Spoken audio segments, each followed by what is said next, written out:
you. Thank you very much.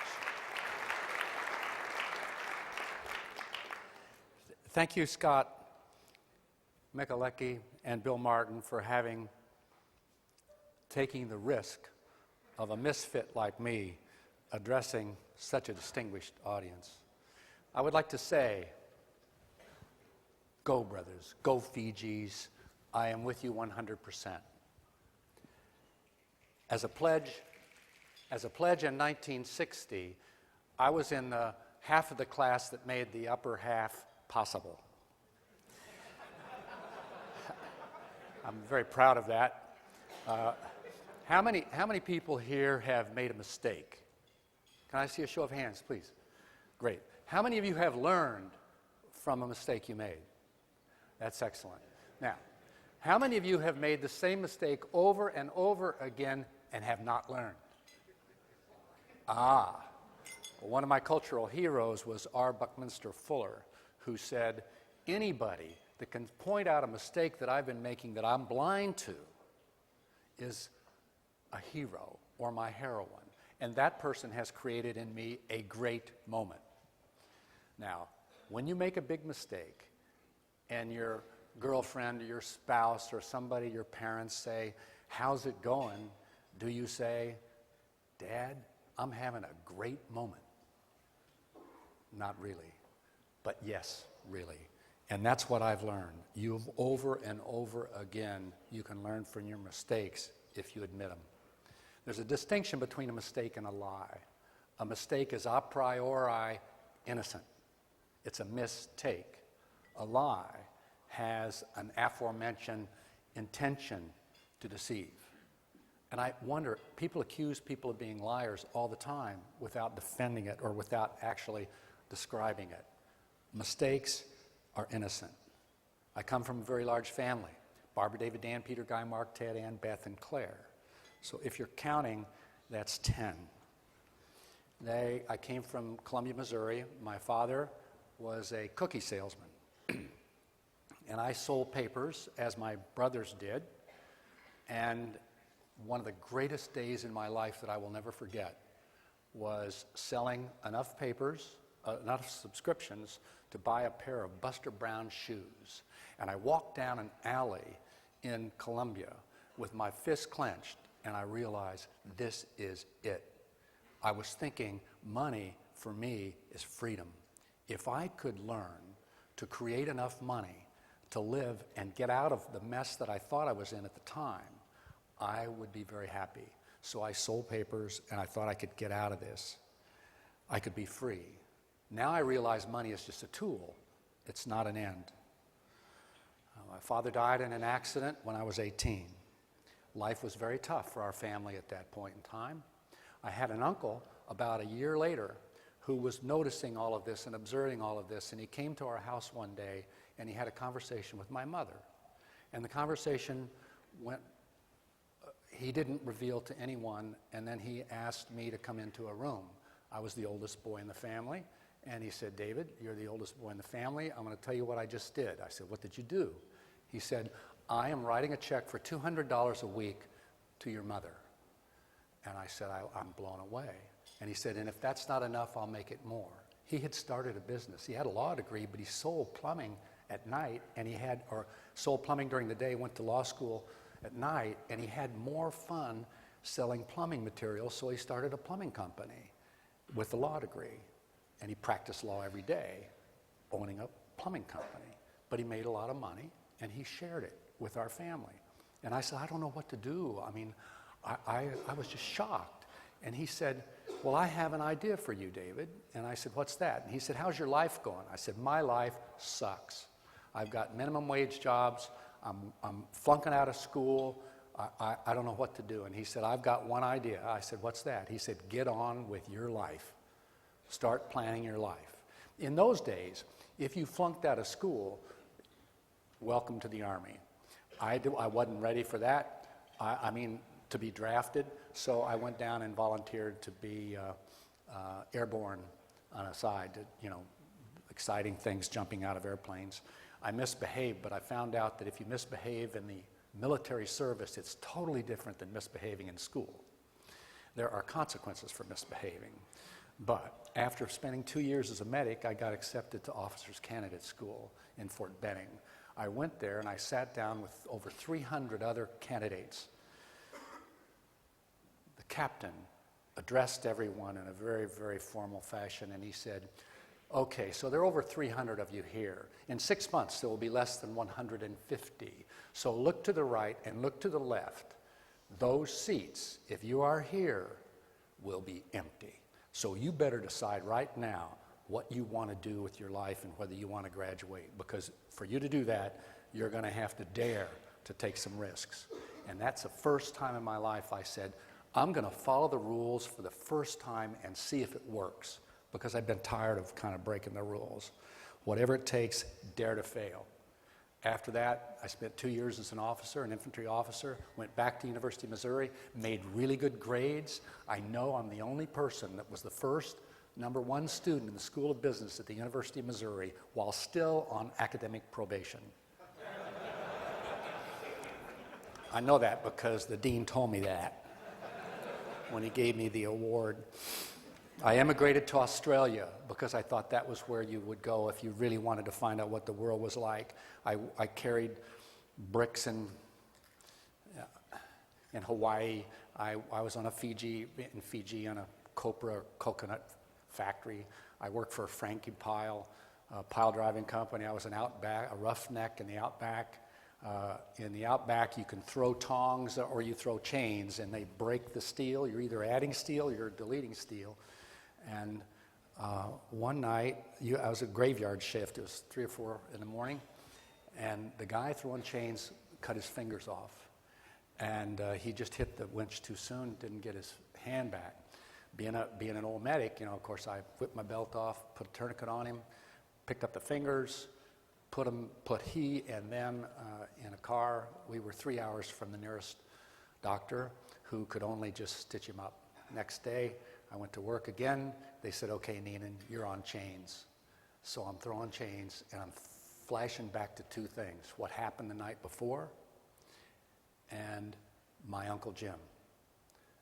And I saw, how can you be an honor graduate? How can you do all this stuff and be out here throwing chains and watching fingers and people get hurt for $1.37.50 an hour? This is a disgrace. My uncle said, get on with your life. And I thought, just like that, if I could be to my family as he had been to his or mine, my life would be complete. But to do that, I couldn't stay there in the outback. So I came back. I married my college sweetheart, Sharon, and we went to work for an uncle, Bill Clarkson, in Clarkson Construction Company in Kansas City. How many of you have ever been really frustrated or irritated with a job or a professor or somebody else? Has that ever happened to you?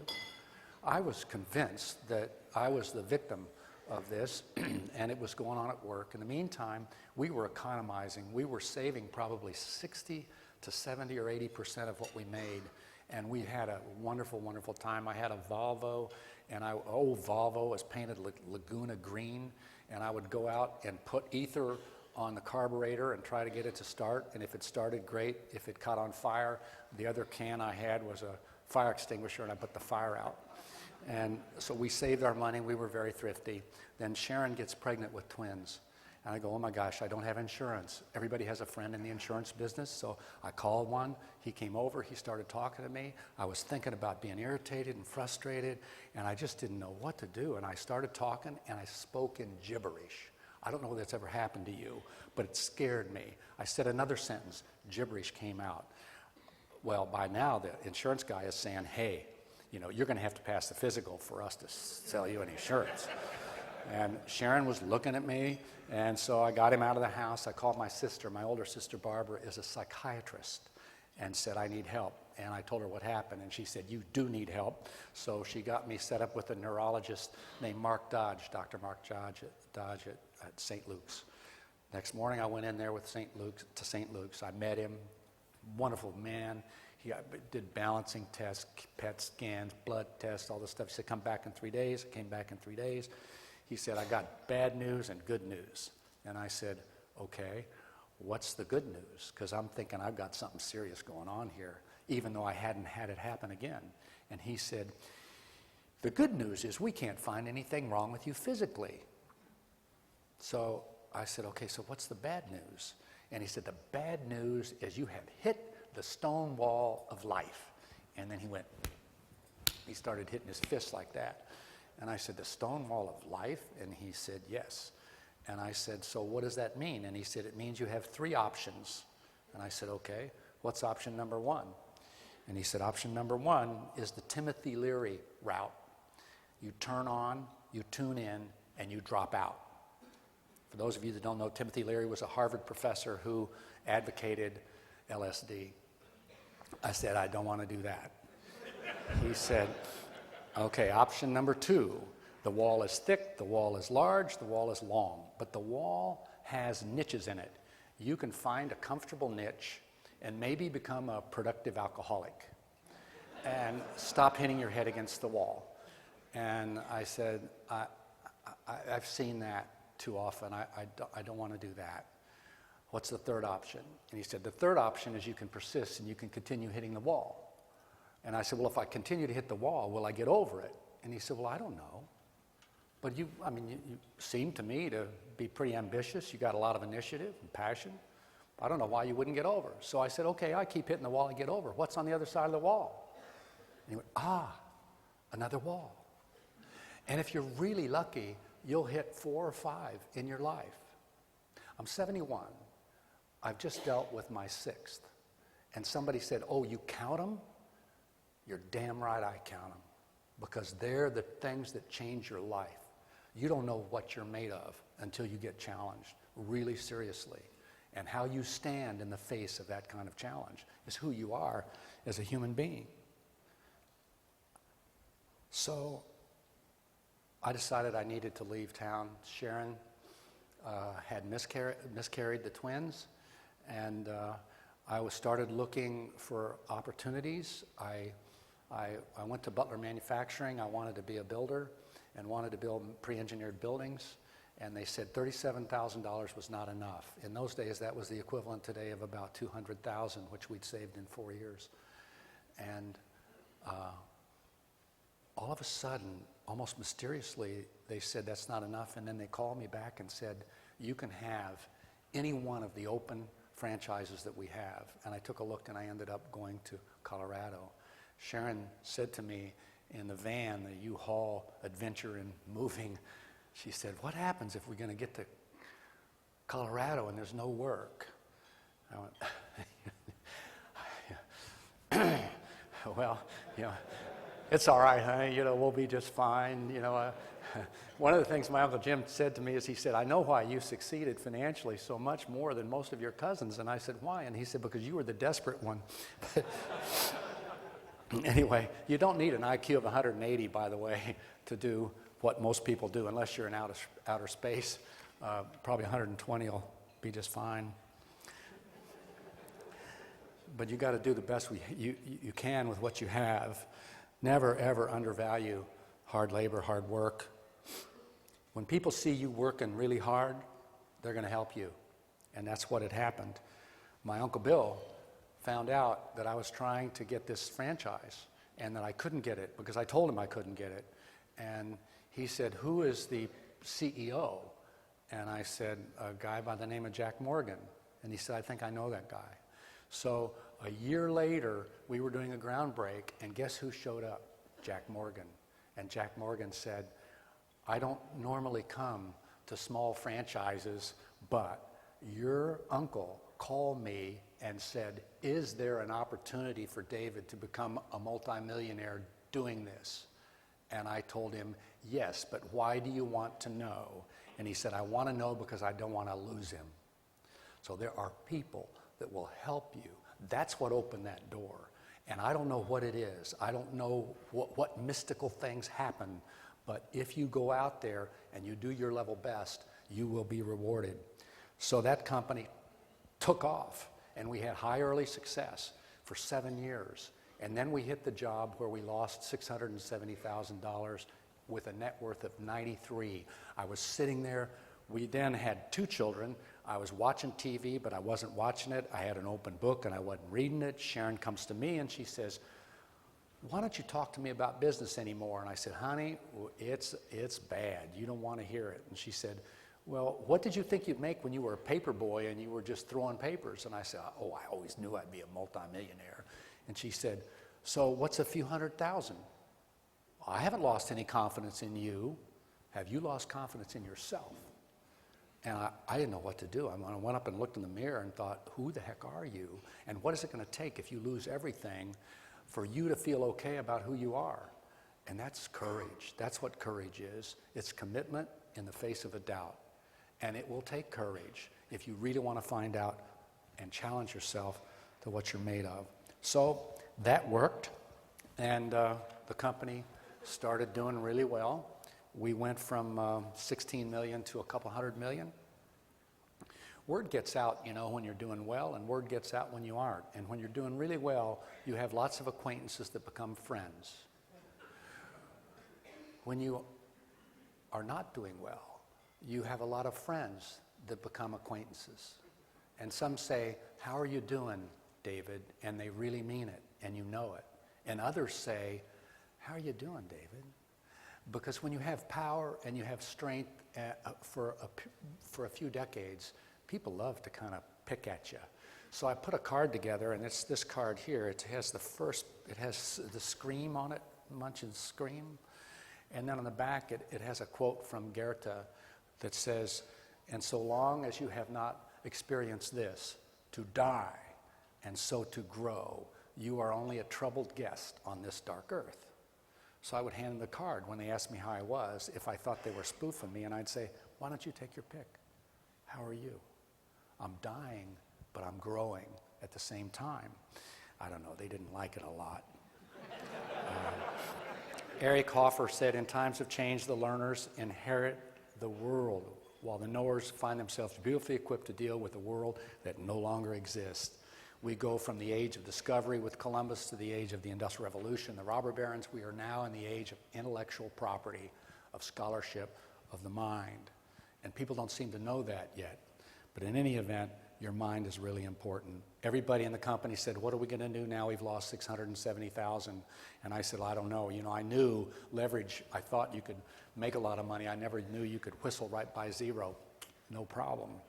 And so I put a tombstone up on a flip chart and put knower, RIP. I don't know nothing, but I can learn. And we started learning. There are advantages that come from disadvantages, and there are disadvantages that come from advantages. So the more you get beat up in life, if you can learn from it, the more you're going to be really, really well served. There are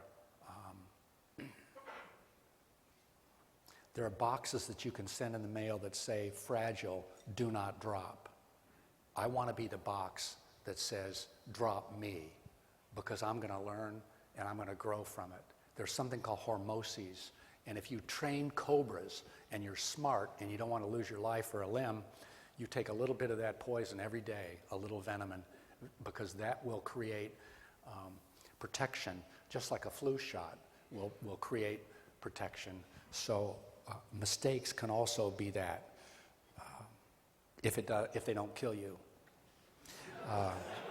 Life is full of disorder and randomness, but disorder and randomness are information.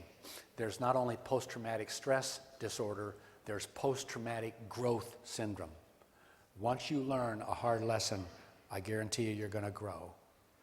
So now, as an older person, I get lots of people that want to spend some time talking to me. They want to ask me about some silly thing that they think is a problem.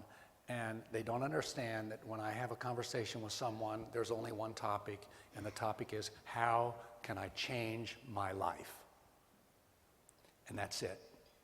Wherever the irritation, the frustration is coming from is inside. It's a biological response that's contained in you. Something else may be triggering it, but if you notice that, then it's life-changing time. I really like anxiety, because anxiety is life reaching out to me saying, you can be more, you can do more. Take a hard look at it, really think about it. What do you want to do? So there are only 4 options now, are completely different than the Stonewall options that I started with. And these are the options I think most people have. You can change yourself. This isn't easy. This is the hardest task there is. Number 2, you can change the system. You don't like something going on in the leadership. You don't like something going on in the house. The house is a system, right? So you can change the system. You're only going to get what the system produces. You can get out if you don't like your job or you don't like whatever you're doing, or you can suffer. And what I find is that most of the people that I talk to defer to suffering. And I think suffering, while it's a part of human life, is not necessarily something that we need to dwell on. After Casper, we had all kinds of success.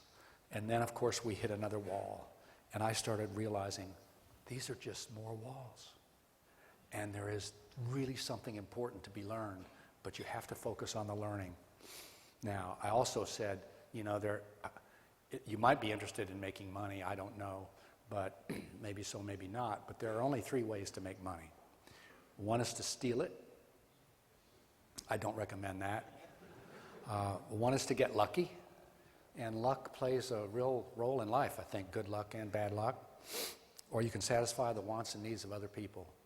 I was really thrilled to see a couple of stands out there with brothers starting the road on entrepreneurship very, very early. And I would strongly encourage you to all think about something like that. Or, if you don't want to make money, you can live in a van down by the river.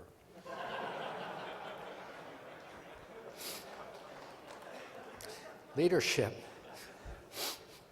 If you want to be a leader, there are 4 values if you really want to focus on leadership. The first one's ethics. Be fair, serve other people, have integrity, watch your values and your standards. The second is vision. Think big, think new, read the world, pay attention, travel, triple your reading. Read more than, most people when they graduate from college never read again, never read a full book. Read. Reality, balance your checkbook, look at your career, look at things as clearly as you can. And then the last one is courage, which is the most important one. Courage is having, as Aristotle said, it's the first virtue. It's having the ability to actually do something. So with all leadership, you start with yourself. You think about what do you want to do in your life. Changing yourself is so much more difficult, I think, than trying to change other people. But a lot of people try to change other people, particularly their girlfriends. It doesn't work. By the way, I do recommend one thing. You don't marry the first woman you fall in love with. Marry the 4th or the 5th.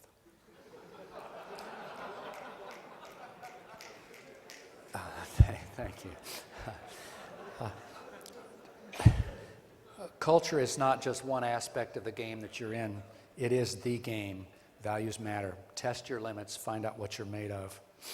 And then when you fall, notice it and learn from it. And that's really, I swear to God, that's about it. There is, when I was in Australia before, I was a roughneck. I was traveling around, and I was lying in a sleeping bag, and I was looking up at the Southern Cross and the Milky Way, and it was just blazing. And I thought, I'm so free. I can go any place in the world. I can do anything I want. I've never, ever felt so free. And then I realized how much I love Sharon, and maybe we ought to get married. And then even though we had the miscarriage, then we started the kids, and we started a business. And it seemed like I was in a bird cage, and that the cage was kind of coming down on me. And then something happens, and then boom, the cage gets bigger. I thought I could go anywhere and do anything, and then as I'm married, I start and I hit the cage. And now I realize the cage is in our mind. It's not anything physical. It's just how we look at things. And to me, happiness is not a goal, it's a byproduct. And it mainly comes from action. It comes from doing things. And so ask yourself, what if? What if I could do this? What if I could do that? Set out to do something, anything. Do it. Now, if you're in a race and you're running for 10 miles and you're 9 miles into it, look at the 9 miles as if you're 50% there, because finishing it is everything. and make sure you finish whatever you start. Do it, finish it, have fun. That's it. Thank you very much.